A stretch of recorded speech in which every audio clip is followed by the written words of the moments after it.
తాకట్లో ఉన్న మీ బంగారాన్ని విడిపించి ఆ రోజు ఆన్లైన్ రేటుకి కొంటాం. Sharma gold company. జై శ్రీకృష్ణ. ఆండాల్ తిరువడిగళే శరణం. తిరుప్పావై దివ్య ప్రబంధంలో మొట్టమొదటి శ్లోకం నీళాతుంగస్తనగిరి. ఇది తని శ్లోకము అని అంటారు. ఏదైనా ఒక ప్రబంధాన్ని గ్రంథాన్ని ప్రారంభించుకునే ముందు ఆ చెప్పినటువంటి వారిని ఒకసారి స్మరించుకొని మనం చేస్తాం కదా, ఆ తర్వాత గ్రంథంలోకి ప్రవేశిస్తాం. అలాగా సాక్షాత్ భూదేవి అంశగా ఈ లోకంలో అవతరించినటువంటి ఆండాళ్ తల్లి ని గురించి శ్రీ పరాశర భట్టర్ స్వామి వారు స్తుతించినటువంటి శ్లోకం ఇది. దాన్ని ఒకసారి సేవిద్దాం. అసలు ఆండాళ్ తల్లి ఏం చేయడానికి ఈ లోకంలో అవతరించి మనల్ని ఉద్ధరింపజేశారు అనేటటువంటి విషయం అర్థమవుతుంది మనకి. నీళాతుంగ స్తనగిరి తటీ సుప్తం ఉద్బోధ్య కృష్ణం పారాధ్యం స్వం శృతి శత శిరసిద్ధం అధ్యాపయంతి స్వోచ్ఛిష్టాయాం స్వజినిగళితం యా బలాత్కృత్య భుంక్తే గోదా తస్యై నమయిదమిదం భూయ ఏవాస్తు భూయః. నీలాదేవి ఎవరు? యశోదమ్మ యొక్క సోదరుడి కూతురు. అంటే ఏంటి? మరదలు వరుస అన్నమాట స్వామివారికి. నాయనా, నీలాదేవి కోసం వచ్చావా ఈ లోకానికి? నువ్వు మా కోసం రాలేదా అంటూ దెబ్బలాడేస్తుందనమాట ఆండాళ్ళు. మనకి బాగా ప్రేమ ఎక్కువ అయిపోతే నెక్స్ట్ స్టెప్ ఏంటి? దెబ్బలాటకే కదా. ముందేమో అంత బెరుకుగా మొహమాటంగా ఉంటుంది, తర్వాత ఏమో ప్రేమ కలుగుతుంది, ఆ తర్వాత చనువు ఎక్కువైపోతుంది, ఆ తర్వాత ఒకటిగా ఉన్నప్పుడు ఇక పోట్లాటలు మొదలైపోతాయి.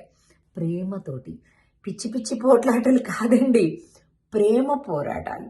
ఇంకా నీ దగ్గరికి మేము చేరడం లేదు, ఇంకా నీ సమయం మాకు దొరకట్లేదు, అలాంటి ప్రేమనన్నమాట.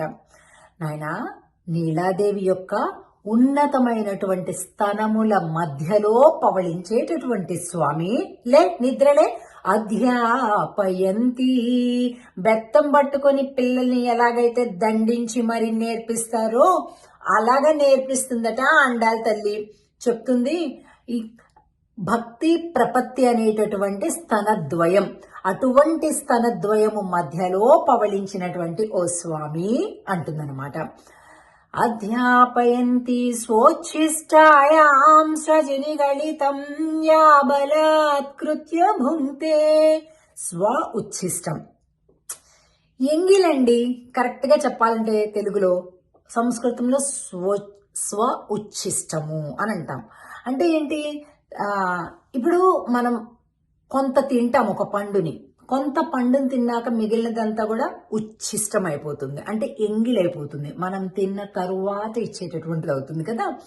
మరి మనం భగవంతుడికి పాటలు పాడుతున్నాం అంటే మన ఎంగిలి తాకకుండానే పాటలు వస్తున్నాయా?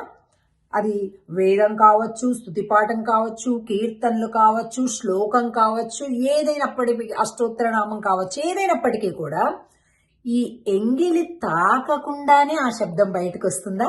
లేదు కదా. అంటే ఏంటి? భగవంతుడికి సమర్పించేవన్నీ ఎంగిలి పాటలే, ఎంగిలి మాటలే కదా. అయినా కూడా తప్పు కాదు, ఎందుకంటే ఇంకొక మార్గం లేదు కనుక మనకి కదా. మరి ఈ ఒక్కడితోటే ఊరుకుందా ఆండాళ్ తల్లి? కాదు. మాలలు ఇలాగ ధరించి చూసుకొని అద్దంలో ఎలా ఉన్నా బాగుందా, ఆ స్వామికి ఇలా వేస్తే ఎలా ఉంటుంది, అలా ఉంటుంది. మనం ఎలాగైతే ఈ గొలుసు పెట్టుకున్నాం, ఈ దిద్దులు పెట్టుకున్నాం, ఈ ఉంగరం పెట్టుకున్నాం, ఇలా చేసాం, అలా చేసాం, ఎంత బాగుంటుందో, ఈ పువ్వుకి దీనికి మ్యాచింగ్ అయిందా లేదా, ఇలాగా మనం ఎలా చూసుకుంటామో మరి స్వామి వారికి కూడా ఈ మాల వేస్తే స్వామివారి స్కిన్ టోన్కి ఈ మాల ఎలా మ్యాచింగ్ అవుతుంది, స్వామివారి వస్త్రాలకి ఇది ఎలా మ్యాచింగ్ అవుతుంది, ఆయన పడుకున్న పోస్చర్కి ఇక ఇక్కడ కనకాంబరాలు కడితే ఎలా ఉంటుంది ఈ ప్లేస్కి, లేకపోతే మల్లెలు వస్తే ఎలా ఉంటుంది, ఇలాగా అదండి ప్రేమ అంటే. నిరంతరం కూడా వారి కోసం తప్పించటమే కదా ప్రేమ అంటే. సో అలాగా స్వామి వారిని గురించి తప్పించిపోయి స్వామి వారికి ఆ మాలలు సమర్పించిందట. అవి కూడా వేసుకొని చూసుకొని తిరిగి తీసి స్వామికి. మనం అలా చేస్తామండి అసలు? మనకి అసలు పుష్పం కింద పెడితేనే మళ్ళా స్వామికి పనికి రాదు పెట్టడానికి. ఇక మనం తల్ల పెట్టుకొని స్వామివారికి పెడతామండి? అస్సలు పాపం కదా. కానీ ఆండాళ్ళకు ఉండేటటువంటి ఆ భక్తి పరాకాష్ఠలో అసలు ఆవిడికి తెలియలేదు ఆ విషయం. మొత్తం స్వామివారికి సమర్పించేసిందన్నమాట. ముడచి విడచిన పుష్పమాలలట, శ్రీయప్పతినే కోరినవట చేరి, సేవింత మురారమ్మ శ్రీ ఆండాల్ తల్లిని చేరి, సేవింత మురారమ్మ. ఇలాగా పాడతాం మనం. అలాగా ఆండాల్ తల్లికి భూయః నమో నమః నమస్సులు అని ప్రార్థించి మనం ఇక తిరుప్పావై ప్రబంధంలోకి ప్రవేశిస్తామన్నమాట. జై శ్రీకృష్ణ.